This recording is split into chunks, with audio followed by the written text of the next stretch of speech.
Chers amis, bonjour. Belle liturgie de la parole que celle de ce vendredi.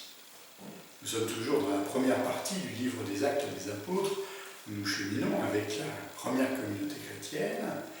Ici au 5e chapitre, les apôtres sont en train de comparaître devant le grand conseil et nous voyons intervenir un docteur de la loi, un certain Gamaliel, qui veut s'adresser à ses pairs et leur donne donc qu'on fasse sortir les apôtres. Et nous avons là un aperçu, avec l'intervention de Gamaliel, nous avons un aperçu de l'atmosphère religieuse du 1er siècle à Jérusalem.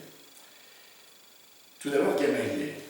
Gamaliel est loin d'être un inconnu. Gamaliel va être le père fondateur de toute une lignée de commentaires de la parole de Dieu, à travers ce qu'on va appeler les midrash, les commentaires de la parole. Et dans le monde juif, on peut dire qu'il y a deux grandes écoles de midrash, l'école de Gamaliel et l'école de Hillel. Et l'une, celle de Gamaliel, étant peut-être plus ouverte que l'autre. Et de fait, Gamaliel, dans son intervention devant ses pairs, illustre là cette ouverture. En substance, il dit à ses pairs, inutile de vous acharner, parce que de deux choses l'une, ou bien ça vient de Dieu et vous aurez beau vous y opposer, ce sera en vain, ou bien ça vient des hommes et ça tombera tout seul. Et pour étayer son propos, eh bien Gamaliel fait un petit comeback, un petit retour en arrière pour évoquer quelques épisodes messianiques récents de l'histoire d'Israël. Un certain Judas le Galiléen, puis un autre Teudas qui avait levé des hommes et s'était proclamé comme Messie, et les choses étaient tombées d'elles-mêmes.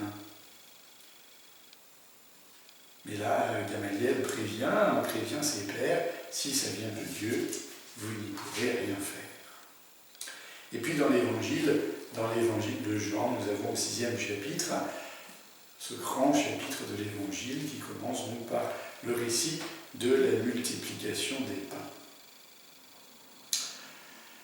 Et qui résonne d'une manière particulière pour nous en notre situation de confinement, où précisément nous sommes frustrés, privés d'Eucharistie, privés de ce pain partagé.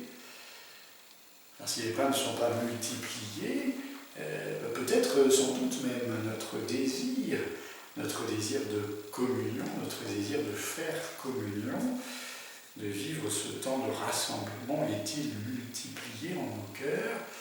Et en tout cas, c'est la grâce que nous pouvons demander au Seigneur que de effectivement creuser en nous ce désir de communier avec son don d'amour et de communier dans la fraternité de l'Église rassemblée dans la prière. À bientôt, frères et sœurs.